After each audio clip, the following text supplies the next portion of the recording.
Mas tumindi ang tensyon sa Taiwan matapos silang palibutan ng mga barko at eroplano ng China sa isang military exercise. Binantaan naman ng China ang Pilipinas na huwag makisawsaw sa nangyayaring tensyon ngayon sa Taiwan.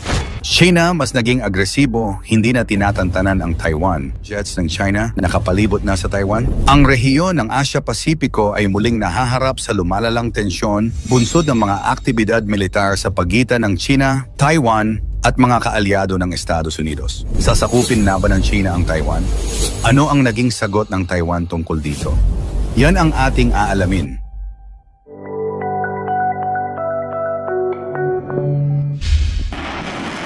Mainit ang Taiwan sa mga oras na ito. Pinapalibutan sila ng mga eroplano at barkong pandigma ng China na tila pumuposisyon para lumusog. Ang Taiwan malapit lang sa Pilipinas, partikular sa Northern Luzon. Kaya naman, ang Armed Forces of the Philippines nakamonitor at naghahanda sa mga posibleng mangyari. Start planning for actions in case there is an invasion of Taiwan. If something happens to Taiwan, inevitably we will be involved. Babala naman ng China sa Pilipinas, huwag daw tayong makisawsaw sa isyu ng Taiwan. Tila nagbabanta pa ang tono ng China sa pagsasabing ang sinumang nakikipaglaro sa apoy ay masusunog. Buwelta naman ng Malacanang, wala tayong balak makialam, pero ibang usapan kung madadamay tayo. Lalo't mahigit 250,000 OFW sa Taiwan ang madadamay kapag nagkagera. We're not saying when that invasion will take place, whether it will take place at all, pero importante sa atin na hindi tayo natutulog sa pansitan. Sa kabila ng pagbabawal sa atin ng China na makialam sa isyu nila sa Taiwan, wala namang patumanggang nakikialam ang China sa pagbili natin ng fighter jets sa Amerika. Anila, palalalain lang daw nito ang tensyon sa rehiyon. Tila may pinupuntirya raw ang Pilipinas sa balak nating bumili ng mga armas. Tinabla naman yan ng Malacanang. Layunin lang daw ng pagbili ng mga fighter jet ay ang depensahan ang ating mga teritoryo. That is not for any specific target or state. That is for our defensive posture. Pumalag din si Senate President Chis Escudero sa pakikialam ng China sa modernization program ng ating militar.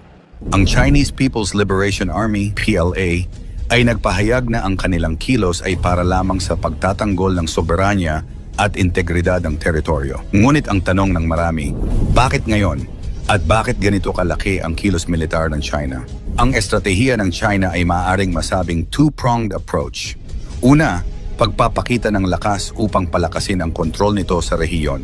Ikalawa, pagpapadala ng mensahe sa pandaigdigang entablado na handa itong ipaglaban ang sarili nitong interpretasyon ng soberanya. Ngunit ang tanong, sasapit ba ito sa aktwal na sagupaan? Maaaring hindi agad, ngunit ang pagpapakita ng lakas na ito ay sapat na upang magdulot ng kaba sa mga kalapit bansa.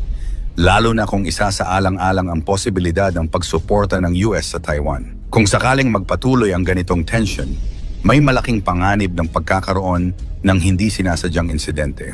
Ang pagkakaroon ng China ng mga barkong pandigma at sasakyang panghimpapawid sa Taiwan ay posibleng magdulot ng aksidente na maaring mag-escalate pa sa isang mas malaking sagupaan. Ang ganitong senaryo ay maaring maapektuhan hindi lamang ang ekonomiya, kundi lalo na ang seguridad ng rehiyon. Para sa Beijing, ang Taiwan ay bahagi pa rin ng kanilang teritoryo at itinuturing nilang ito ay isang domestic affair. Ayon sa mga ulat, tinutulan ng Beijing ang anumang pahayag mula sa Taiwan na nagsasabing sila ay isang independenteng bansa. Mula sa pananaw ng Beijing, ang pagkakaroon ng military drills sa rehiyon ay isang paraan upang subukan ang kakayahan ng Taiwan na tumugon sa banta ng paglusog. Pagsasanib puwersa ng Estados Unidos at Pilipinas. Bilang tugon sa mga hakbang ng China, muling pinagtibay ng Estados Unidos at Pilipinas ang kanilang alyansa sa pamamagitan ng pagsasagawa ng kamandag o venom drills. Ang 10-araw na pagsasanay na ito ay nagsimula sa hilagang bahagi ng Luzon, kung saan tinutok ang kanilang atensyon sa coastal defense at live fire exercises. Ayon kay Major General Arturo Rojas ng Philippine Marine Corps, ang mga pagsasanay ay bahagi ng pagpatibay ng depensa ng Pilipinas at naglalayong palakasin ang kakayahan ng kanilang mga sundalo na magtanggol sa mga posibleng banta mula sa China. Kasabay nito, Ipinahayag ni Cato Stewart Glenn ng US Marines na ang pagsasanay na ito ay bahagi ng kanilang estratehiya upang matiyak na handa ang kanilang puwersa sa anumang contingency sa rehiyon. Bagamat itinuturing itong bahagi ng regular na pagsasanay, hindi maikakaila na ang timing ng mga drills ay isang tugon sa agresibong hakbang ng China. Bukod sa Pilipinas, sumali rin sa mga pagsasanay ang ilang tropa mula sa Australia, Britannia, Japan at South Korea na nagpakita ng suporta sa layunin ng rehiyon na mapanatili ang kapayapaan at katatagan. Pananaw ng iba pang bansa sa rehiyon. Habang patuloy na umiinit ang sitwasyon sa pagitan ng China at Taiwan, patuloy na nagmamasid ang Japan sa mga hakbang ng China. Ayon sa Japanese Maritime Self-Defense Force, naitala nila ang presensya ng Chinese aircraft carrier na CNS Liaoning malapit sa kanilang teritoryo. Ang Liaoning, kasama ng iba pang warships ng PLA Navy, ay nagsagawa ng operasyon malapit sa Yonaguni Island na isang senyales ng pagpapalakas ng puwersa ng China sa karagatan sa paligid ng Japan. Bilang tugon, nagpadala rin ang Japan ng mga fighter aircraft upang subaybayan ang galaw ng China sa rehiyon. Ayon sa kanilang pamahalaan, patuloy nilang babantayan ang aktibidad ng PLA Navy sa rehiyon bilang bahagi ng kanilang pagtugon sa mga pagbabanta sa seguridad. Para sa Japan, ang kanilang pagpapakita ng puwersa ay isang mahalagang hakbang upang maipakita ang kanilang determination sa pagprotekta sa kanilang teritoryo at karagatan. Diplomasya sa gitna ng tensyon. Habang nagpapatuloy ang pagpapakita ng puwersa, patuloy ding isinusulong ng mga bansa ang diplomasya upang maiwasan ang mas malalang sitwasyon. Sa isang pahayag mula sa US State Department, nanawagan sila sa China na iwasan ang mga aksyon na maaaring magdulot ng mas matinding tensyon sa rehiyon. Ayon sa Estados Unidos, patuloy silang maninindigan sa kanilang One China policy, ngunit hindi nila pababayaan ang Taiwan sa oras ng pangangailangan. Ipinahayag ng mga opisyal ng US na ang kanilang alyansa sa rehiyon ay nananatiling matatag at patuloy nilang susuportahan ang mga bansa na nagtataguyod ng kalayaan at demokrasya. Ang Taiwan, kanilang panig, ay patuloy na nananawagan para sa suporta mula sa pandaigdigang komunidad. Ayon kay Taiwan President Lai Ching-te, ang kanilang bansa ay handang ipagtanggol ang kanilang kalayaan mula sa anumang banta. Dagdag pa rito, hinimok ng Taiwan ang ibang mga bansa na magkaisa laban sa agresibong kilos ng China sa rehiyon. Bagamat hindi pa umaabot sa aktwal na labanan, malinaw na ang Taiwan ay handa na protektahan ang kanilang soberanya. Ang papel ng Pilipinas bilang isang strategic ally. Sa gitna ng tensyon, lumitaw ang kahalagahan ng Pilipinas bilang isang strategic ally ng Estados Unidos sa rehiyon. Ang kanilang participation sa mga military drills